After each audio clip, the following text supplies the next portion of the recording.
Hey everyone, welcome back. Ready for another deep dive?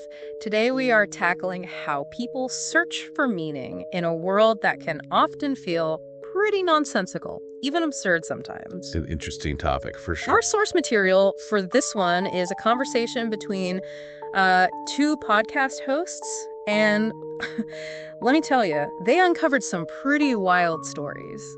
Yeah, and what fascinates me about all this is that we're not just talking about, abstract philosophy here. Right. These are real people grappling with these questions of, meaning and purpose. Yeah. And they do it in ways that are just perplexing and honestly kind of entertaining. Exactly. Like this one story that we're calling the Luigi incident. Now, I'm not going to give away all the details, but let's just say it involves a guy named Luigi who got caught up in this self-proclaimed war that wasn't even his to fight. So it sounds like this is a perfect example of what happens when people are searching for significance, when they're trying to find their place in the world. Right. As traditional religion declines, especially in the West, it's like there's this void left behind, and individuals are just kind of scrambling for alternative narratives, for grand causes to fill that void. So by grand narratives, you mean those big overarching stories that cultures tell themselves about their history, values, purpose. Right, exactly. And when those traditional narratives start to lose their grip, people start creating their own. And in Luigi's case, it seems like he was really trying to write his own hero's journey. Wow. Even if it meant, fighting battles he never signed up for. It makes you wonder if these old ways of finding meaning are fading away. What takes their place? Is it even possible to create something new? Right. That feels just as powerful? That's a great question. And it's something we see playing out in all sorts of ways. Yeah. Some are more dramatic than others. Take, for instance, the Cybertruck explosion. Oh, yeah. In front of Trump Tower on New Year's Eve. Oh, yeah, that was wild. The guy behind it even left a manifesto. Right. A strange mix of military jargon, conspiracy theories. Yeah. And well, let's just say it was a bit cringeworthy. It was pretty cringy. But I think this brings us to the quote from the podcast host. Remember that? Oh, yeah. Where they described it as watching someone try to perform Shakespeare in the middle of a mosh pit. Uh-huh. And I think that analogy really gets to the heart of it. Can you unpack that a bit more for me? Sure. Like, what makes that comparison so apt? Well, on the surface level, you have this clash of, high art with raw, chaotic energy. Yeah. But I think on a deeper level, it really speaks to this tension between our desire for meaning and the often absurd reality we find ourselves in. Like this guy was trying to create a grand Shakespearean moment in a world that doesn't quite understand the script. Yeah, it's almost as if he was trying to force meaning into existence through this dramatic act. And it raises the question. Yeah. Can you manufacture meaning? Or does it have to emerge organically from something deeper? So we've got Luigi fighting these imaginary wars. Right. And we've got a Cybertruck enthusiast going out with a bang. Right. Seems like people are getting pretty desperate in their quest for significance. Yeah, I guess it depends on how you define desperate, but I get what you mean. But what about those who seek meaning through more conventional paths? One path that comes to mind, and it's a pretty well-trodden one, is the military. That's an interesting one. I can see the appeal, the discipline, the camaraderie, the sense of purpose. Absolutely. That comes with serving something larger than yourself. Especially for those who feel lost or lack a direction in their lives. Yeah. The military can seem like a very clear path to finding meaning. Yeah. A way to become part of a grand narrative. Like, it's often marketed as a path to heroism. It is. A chance to be part of something truly important. But there's a certain irony there, isn't there? I think so. Like seeking individual meaning within a system, that's all about conformity and hierarchy. Absolutely. Yeah. And while there's no doubt that military service can be deeply meaningful for some, it's important to acknowledge that there's often this disconnect between this romanticized notion of heroism and the reality of military life, which can often involve performing repetitive, even mundane tasks. It's like the podcast host said, hey, maybe if I sign up, I'll finally find some meaning and get paid decent benefits. Right. But really, it's just trading one set of problems for another. Right. And I think this highlights an important point. Yeah. The search for meaning doesn't always have to lead to dramatic climaxes or heroic narratives. Yeah. Sometimes it's about finding purpose in the everyday. That actually reminds me of something one of the podcast hosts mentioned. They were talking about this barista at their local cafe. Oh, yeah. Who greeted every single customer with this cheerful, "Hey, the pie is hot." I love that. It's such a simple gesture. But it really speaks to the power of human connection. And finding joy in the mundane. It's like even in a world that's constantly bombarding us with information and demands, those small acts of kindness can really remind us that there's still beauty and connection to be found. Couldn't agree more. And speaking of things that bombard us, this brings us to another fascinating aspect of this whole search for meaning. Oh, really? What's that? The world of politics. Ah, yes, politics. Yeah. Where grand narratives and promises of salvation are practically a currency. Exactly. And it seems like politicians are just masters at tapping into that yearning for meaning and offering, those easy answers and simple solutions. It's much easier to rally people around a slogan than it is to grapple with the complexities of things like globalization, economic inequality, and social change. It's like they're constantly promising to save the republic or bring back American values. How often do those promises actually translate into actual lasting change? Right. It often feels like a cyclical performance, doesn't it? Yeah. Each election cycle brings a new wave of promises, a fresh set of villains to blame. Right. And yet the underlying issues remain largely unaddressed. One of the hosts even compared it to a twisted form of performance art. You know what? They're not wrong. And, there is a certain entertainment value in watching these political dramas unfold. Absolutely, yeah. But it's like a hollow kind of entertainment. It is. That ultimately distracts us from finding real solutions. And often the go-to villain in these political narratives is the so-called elite. Right. Whether it's economic anxiety, cultural shifts, or just this general sense that things are slipping away. Right. There's this tendency to blame those who are perceived to be in power for the problems facing everyday people. Yeah. It's a powerful narrative. It is. Because it simplifies these complex issues. And offers a very clear target for our frustrations. Right. Like globalization, immigration, outsourcing. Right. These become like catch-all phrases for the forces that are supposedly undermining our way of life. And yet there's a real irony there.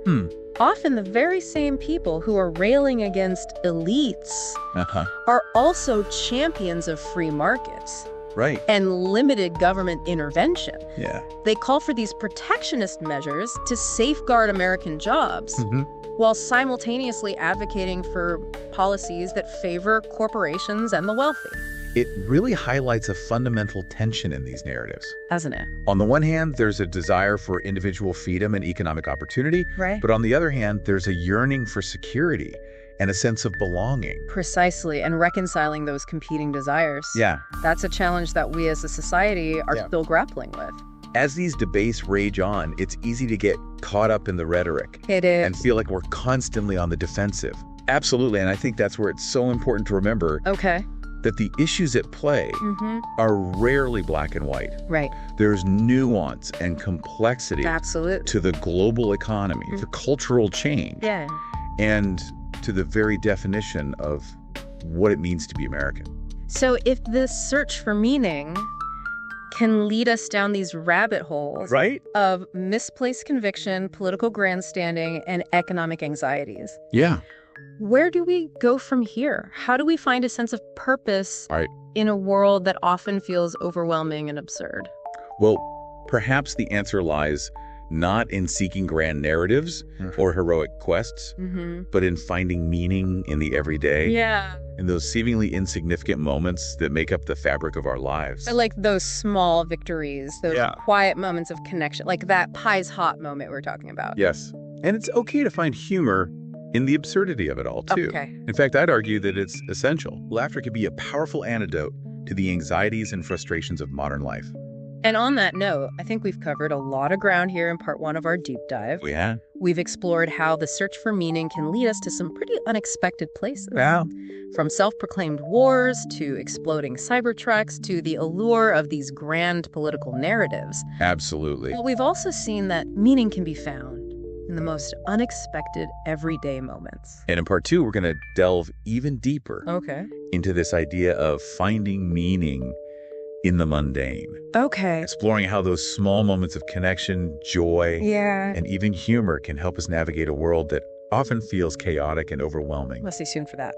It's interesting how we so often associate the search for meaning with these grand endeavors, these epic quests, But as we were just talking about, there's real power in those small moments, those everyday interactions, those things that you might not think are significant, but can actually bring a surprising amount of joy and purpose.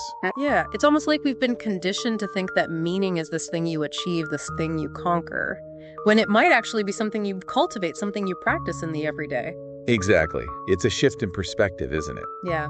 Instead of looking for meaning out there in the world, you start to recognize it in the here and now of our own lives. So how do we actually make that shift? How do we start to tune into those everyday moments and see them as sources of meaning rather than just, the mundane stuff of life? Well, I think it starts with paying attention.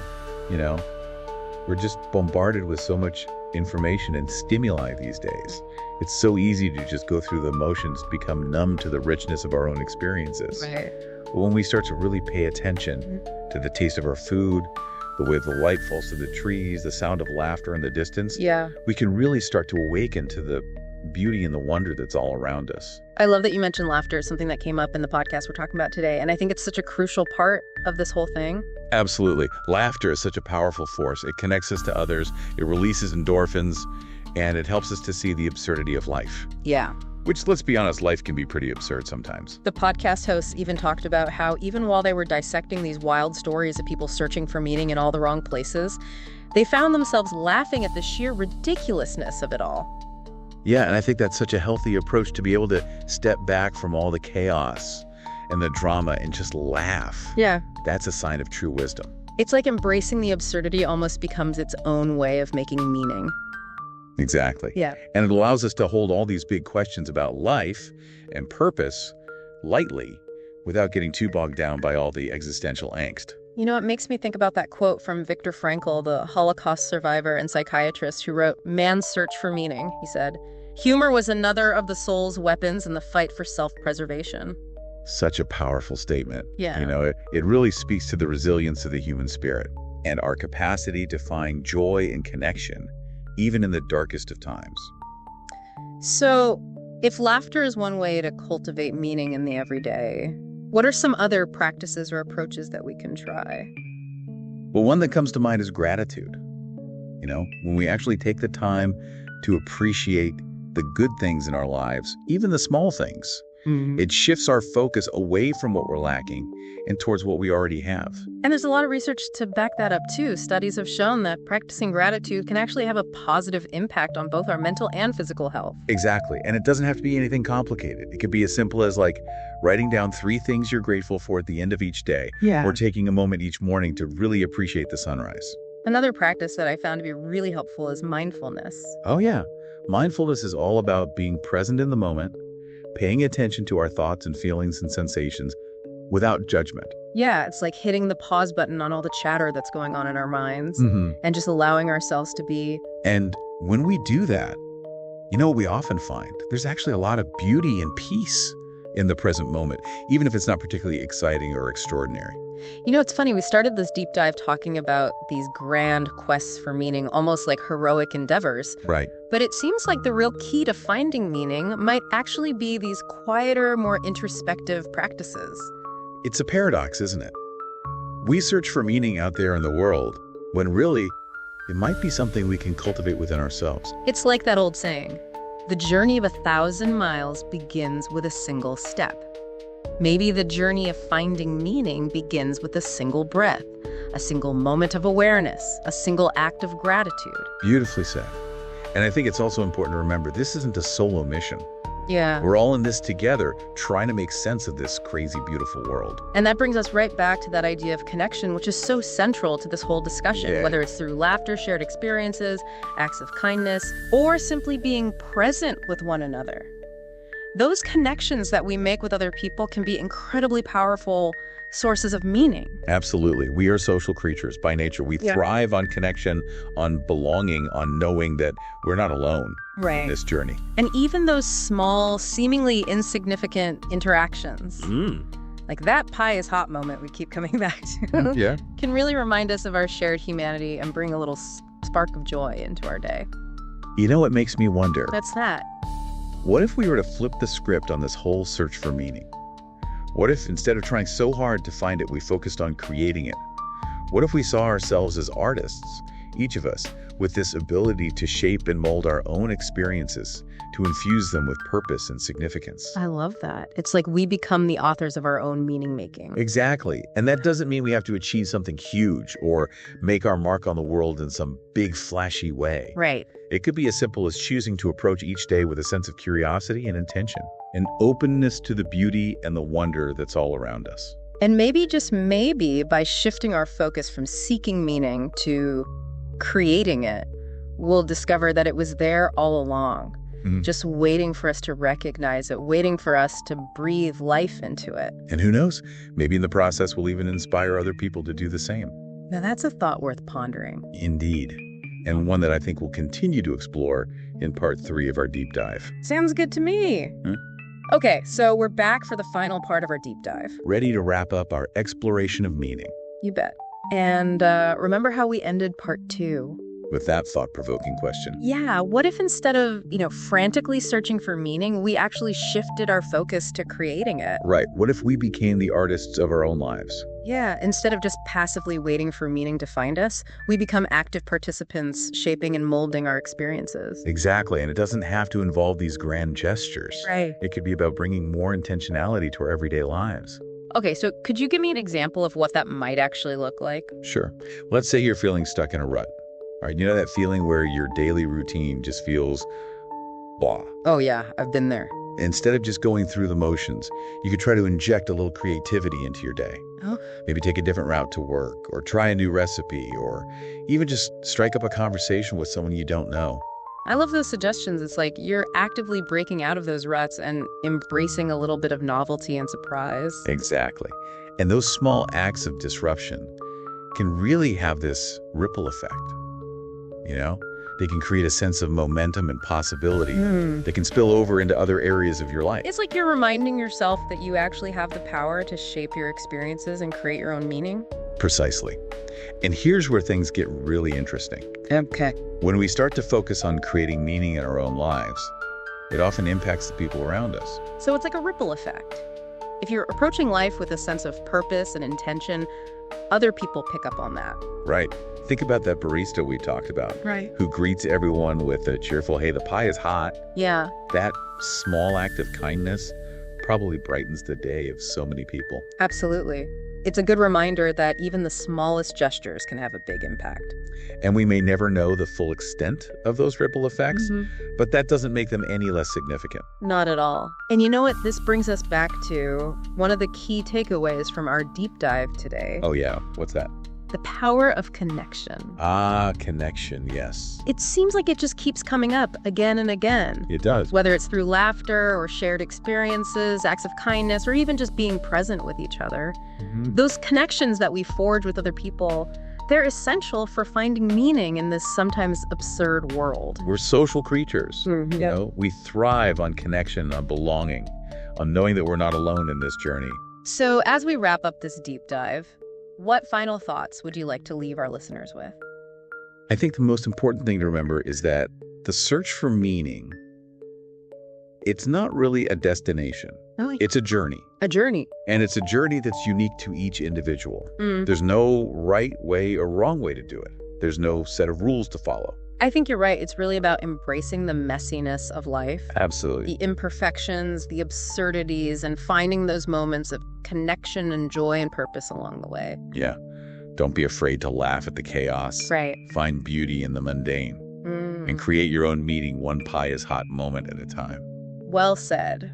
Thanks for joining me on this deep dive. It's been a pleasure. And until next time, keep exploring, keep questioning, and most importantly, keep laughing.